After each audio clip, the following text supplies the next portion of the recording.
So I was just going to open quickly by saying we're changing our posting time for all of our 10 fans. No, we have a few more than that, but we're changing our posting. We're going to start posting on a Monday night for a Tuesday morning. Our theory is it will give us a bit more time to do stuff over the weekend, because at the moment we're recording and I'm editing on a Sunday, so it's not working, and we currently are travelling a little bit more, so we're going to use that time more productively. So yeah, just trying this on. Yeah, we'll give it a go, see how we get on. I know a few people commented on the improved quality of us not being in the car, but tough. Well, it's not possible right now for us to fit in a studio recording session every week. So yeah, it is what it is. We record it in the car. That was always the plan. So that's what we're going to do. Complete with loser car driver sound effects in the background. It's as polite as I can muster tonight. Fair enough. So where'd you go, Jessica? Oh, one thing, you need to stay and listen to the end for the real life swamp donkey description from me yesterday. Oh, yes, that was excellent. And yeah, but you need to stay at the end for that. It was quite a good amount of bush time and bushwhacking this weekend. It was? Yeah, prior to, I think, Sundays, we were having to kind of race home a little bit, and nobody wants to do that. We want maximum hours in the forest. Especially with the daylight being so... precious? Yeah, right, at this time of the year. So anyway, we are going to talk about a new spot. It's been a while. Yeah, it's been on the list for quite some time. So where'd we go, Jessica? We went to, I'll give you a hint, gobble, gobble, gobble. Does Will listen to this? It's his spot. We went to Turkey Point, which is, even from where we are now, is an hour and a half, but from Toronto is a good 2 hours. Yeah. But I would say it's worth the journey at least once or twice a year after our little excursion there. Absolutely. So it's in the county of Norfolk. Is that even correct? Norfolk County. Of course you pronounce it funny. So there's a Norfolk in England, obviously, because there's always a, So it would be to the southwest of Toronto, pretty much directly south of maybe Woodstock-ish. Yeah, I think sounds about right. Sort of between, yeah, I would say directly south of Woodstock and close to Long Point. So I think it's on Long Point Bay. And it was a really sweet little community. Like, I wasn't quite expecting that. Almost like a little cottage community, little town. I'm sure that there's some folks that live there year round, but it was quite Quebec-esque, wasn't it? Well, that one hill that we went down certainly was. It even had a fun name like Sleepy or Creepy Hollow. Spooky Hollow. Sleepy Hollow, Creepy Hollow. Jamie got it. Spooky Hollow, yeah. That's the one. No, that was there. It was an interesting approach to a set of mountain bike trails for sure. Yeah, I mean, I definitely got excited just at the end of the drive there for the sort of territory that we were about to be embarking on. So, yeah, it was our first time there. We, just to kind of put this in perspective, we did maybe 6 or 7 miles. I had a couple of mechanicals, and Jessica's still sort of, I mean, I was going to say still trying to get to grips with your leg, but that's not true. But you're taking it a bit easier, I think, than you probably were before. Well, yes, but that being said, for what we were doing that day and the conditions and the I was kind of giving it my all. I'll explain a little bit more. as we get into it. But yeah, your different conditions, I'm kind of riding a little bit differently, right? Like in other conditions, I would be being maybe super cautious and hesitant. And the snowy conditions that we were in, that was like super fluffy snow, I felt fairly comfortable. And also, let's talk about the pace in which we were going. Well, very slow, so you fall off into a pillow, right? It's pretty much. So I was not feeling like I was having to be so super cautious. Not any more or less than regular. Again, just based on the speed and also the landings and lack of hills that really we were going on the trails. So to put it in perspective, we did, like I said, just over 6 miles. So let's say 10 or 11 kilometers. There's 90 kilometers plus of trails there. So we did, probably 10%, maybe a little over 10% of what is available. And that took us. Ride. Sorry. And that took us a good amount of time. I mean, I know we had to come back and then. Well, we had a bit of a situation there, but of actual riding time, that was a significant amount of riding time to cover that much ground. It is so much slower in that amount of snow on a fat bike. Yeah. And it is hard work. Yeah, I ran tyre pressures too low and then lost all the air, so we ended up walking back because I didn't take a pump with us. I mean, there's a few other reasons why that happened, but yeah, I would say we were riding little more than walking pace, and yeah, you had the odd downhill, and even if you got a downhill, which wasn't very long at all, the condition was so bad that you kind of probably going to wipe out and lose all your speed anyways. Yeah, like front wheel slide out. And it had been groomed as well, so...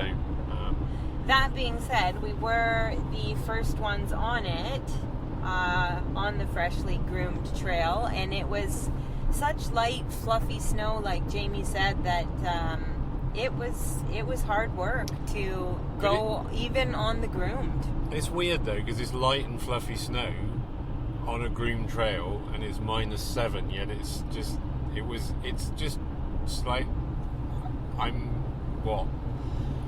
this is my 3rd year of a fat bike and I still am like, don't know what the hell is going on with the weather conditions. It just seems so hit and miss, right? It's like you don't know till you get there almost. Yeah, it's a bit finicky. But even on our kind of second go around after the repair, which was harder, you thought, didn't you? No, well, actually, I don't know. It was that stretch where somebody had snowshoed on top of it. That was a very short stretch. It was actually 50 meters. It was packed down a bit more. You could get a little bit of speed going, and by a little, I mean hardly any, but more than the pace of a snail. Yeah. Or a tortoise. Yeah. So, on the trails themselves, yes, it would appear that Turkey Point Mountain Bike Club or Trail Association, which I'll put a link in the description, they groom in the winter if there's snow. Also, Turkey Point is quite unique in Ontario because they don't tend to close because it's sandy. It drains super quickly, so it's normally the first place to open after the winter to normal riding. And it just seems that they have a pretty positive, let's get people riding attitude, which I appreciate. The membership fees is $10 per visit, or $32, did I say? I think $35. $35 for a year membership, which all goes into building the trails. Even the signage they have is better than anywhere else I've been for a long time. And did you say as well that if you're unsure if you want to join as a annual member, that you can go and pay your $10 to check it out, and then that $10 would count toward a membership if you so can convert chose? That to a full-blown membership. Which I thought is kind of cool. Yeah, try before you buy or whatever. Yeah, I mean, it's a small thing, but I think it's a nice thing to be mentioned. Yeah, I would agree. It's not like they're certainly not trying to gouge you. There's a lot of trails down there as well, like that 90 odd kilometres. I mean, you could easily spend 2 or 3 days down there and not, run out of stuff to ride. And especially if you rented or Airbnb'd one of those like waterfront or wooded area cottages, you would be, or even that shed. That's what I had my eyes on, was the shed or like Plunket trailer or that little teardrop trailer that we saw. Yeah. Yes, please. So just on the trail stuff, like I said, good signage, good trail maps. There's 2 or 3 different, like there's east trails and west trails, but there's a few chunks of trail. And I haven't been in the summer, but it looks like there's enough riding there that you're not going to run into each other. Everybody we met as well was super friendly, actually. Apart from, actually, everybody we met not on a mountain bike was super friendly. There was the e-biker dude that couldn't really speak, but Who knows if he was listening? Maybe he was listening to our podcast. Maybe, or maybe he was like, from another country and didn't understand hello, I don't know, but whatever. No, I bet you he was listening to our podcast. That's exactly what he was doing. So, yeah, super friendly area, good trails. We talked to a couple of cross-country skiers, some guy that had just started cross-country skiing. Everybody's super happy and enthusiastic. I'm just friendly. Yeah, but we only did see the one mountain biker. That was it, eh? Yeah, we did. Like, for a gorgeous Saturday, it was, about noon when we arrived, there was hardly anyone there. Yeah. I mean, even the car park, so actually I did want to mention that excellent drive-in that we had. So you kind of just go to the end of your directions there at the end of a road, and like it dead ends into the parking lot. There's multiple car parks though. I tried to pick the one in the middle. Oh, okay. And I'll put a link to that one. But there are other car parks as well, and I don't know if any of them have facilities or not. I suspect not in the winter, but just as a side note, we only parked in one, and we picked the one in the middle of everything I picked. So okay, good to know. That was really all I was going to say about that then. And the one we picked is close to the farm shop cafe cider place. Yes. Where you get a discount if you're a member of the mountain bike club. Yeah, do you want me to tell? Yeah, I think you should talk about that for a minute. So we saw a really cool little market on the sort of just before the turnoff on the way in. And I believe that it is called the Cider Keg Farm Market, and apparently it's in Victoria, Ontario. Link in the description below. Yes, and you will meet the lovely Tracy and Clark, who were ever so nice to us. I have nothing but like the most positive things to say about that whole experience and them and their shop. Wow, where do I even begin? Well, with the hot drink, I think, as soon as we walked in, probably. Yes. I was so snoozy after that ride. I was snoozy as we were pedaling back, to be honest. So we stopped in really just looking for a coffee and to just check it out.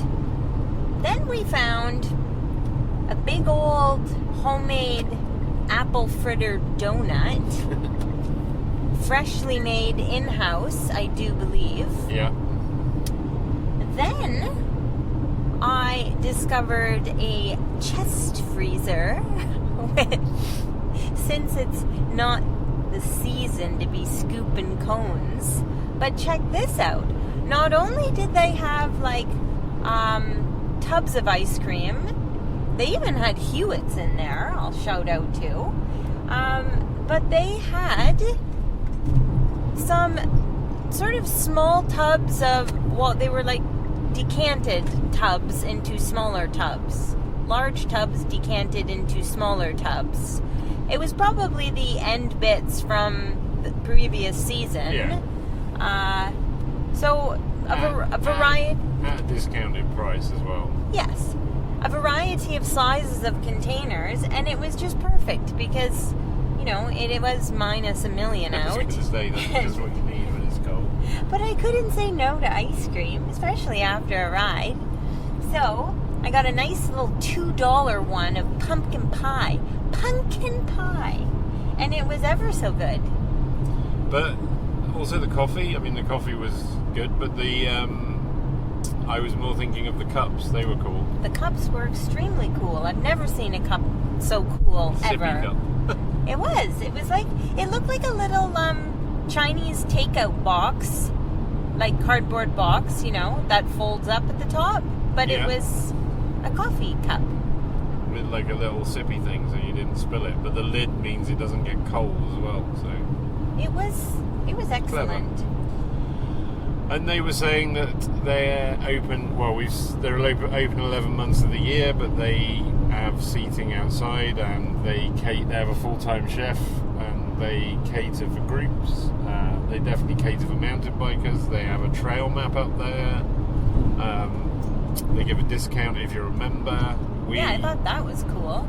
We have some projects coming up next year that we're looking at, or this year actually, and we suggested we might want to bring a couple of groups, and they were like, yep, we'll put on something for you, we'll give you somewhere to sit. So yeah, they were super helpful, really friendly, and exactly what mountain bike places need, to be honest. So encouraging and just welcoming and just excellent. Yeah, it was a fairly positive experience visiting Turkey Point. That was an equally positive experience, which sometimes it isn't, but that was excellent. And I can't wait to see their ice cream selection come summertime. Or some of their fresh bread and other stuff. Yeah, or whatever else this full-time chef is doing. Is knocking it out of there. Holy smokes. They had some really nice looking pastries or like the donuts and cinnamon buns, and my goodness, one of my other all-time favorite things are Rice Krispie Squares, and they had Rice Krispie Squares with loopy fruits in them. Oh, what don't they have? So yeah, Turkey Point, definite plus. We'll probably do another podcast around Turkey Point once either we ride more of those trails when we go back, or in the spring for sure. I think we're gonna probably go a few times now, as it's a bit further, but it's a pleasant drive from us, isn't it? No highways involved, so. I wonder too if there's anywhere that we could maybe just camp out in the summertime too. Yeah, I was going to investigate that, because it would be a good even go down Friday evening, ride all day Saturday, come back Saturday night. But yeah, anybody listening want to sponsor us with a camper van, give me a call. Anything else to add on Turkey Point? We didn't really see any edibles, did we? It was a bit snow covered and cold. Quite. And I thought that I saw an owl, but I can't be sure that I'm speaking for truth. And it felt like there were wild cougars in there, but I mean, who knows, eh? I told you I was riding along saying, "Here, kitty, kitty, kitty." I was looking for a snowcat. Or a lynx. Yeah. Yeah. No, sadly. I did see a lot of big footprints, like dog footprints. I assumed Sasquatch? they would. Yeah, well, maybe, but I think I was going to say it's probably like a poodle, not a wolf or a coyote. So. And then, just quickly on a slightly different note, we thought we'd do some of our own trail grooming yesterday. So close to us there's a quarry. We've mentioned the quarry before. We went and stomped around in snowshoes. How was that experience? Fantastic. So let me just add, Jamie's on the hunt for this trail that he knows exists, and he has yet to find it. And I mean, perhaps after a fresh snowfall where you cannot see anything that's underneath is maybe not the best time to look for. Or look on our YouTube channel in a week or two. I'll put up a little film. I've been trying to find this trail all over Christmas. The only thing I would say is that I've been looking for it as it's getting dark every single time. It's pitch black by the time I finish trying to find it. So. Not making it easy on yourself, Not really, are you? no. So we decided to go for a romp on the snowshoes and pack a little bit of a trail that, maybe Jamie might hit on a weeknight even, as it's so close. And anyways, we were bushwhacking, and we did pop out to where you wanted to eventually get to. I mean, by no means was that a direct route. No, or rideable ride-through trail. I mean, you could if you gave it some attention, you could. But so there's a creek which we didn't get to, but there's a creek comes out of the quarry, out of the lake, and the creek runs down to Lake Erie. Is it? So the creek connects the quarry to the lake? Yeah. Correct. And that creek is solid rock. It's like rock slabs and rideable even when the weather's crap, because all the mud is drained away from it, and it's a fairly steep, but it's a flat surface, so you can ride. And I've ridden on the creek part, but then you come to a bank and you go up the bank, and then with a little bit of effort you could push a trail through, and I think that's where the trail goes. And I thought when we were walking on the other day that in snowshoes, that's what we'd found. I don't think it is, but we did find the graveyard, which I've been struggling to get to. I have no idea what you're talking about, all that other creek part, but that's okay. I knew where the dead center was. So, whilst Jessica was looking at berries, probably buckthorn berries or something. No, they were red ones this time. So, looking at berries, I saw a hill, and I'm like, I'm going to go and stand on top of that hill, because then I'll be able to see where the mountain bike trail is, or the trail is.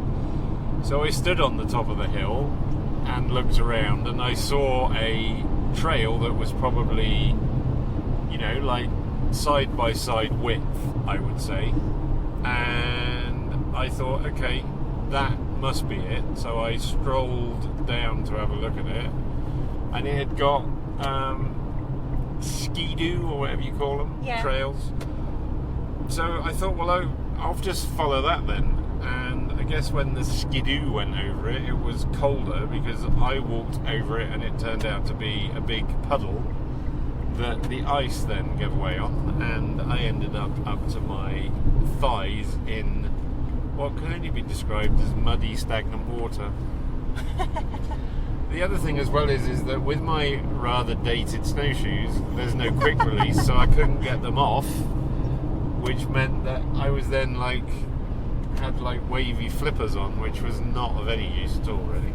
So I had to roll over onto my back to get out, which was fine, but it was just a bit, didn't feel very dignified. Meanwhile, Jessica's still looking at berries in the hedge. I actually had found some pussy willows, that's what it was.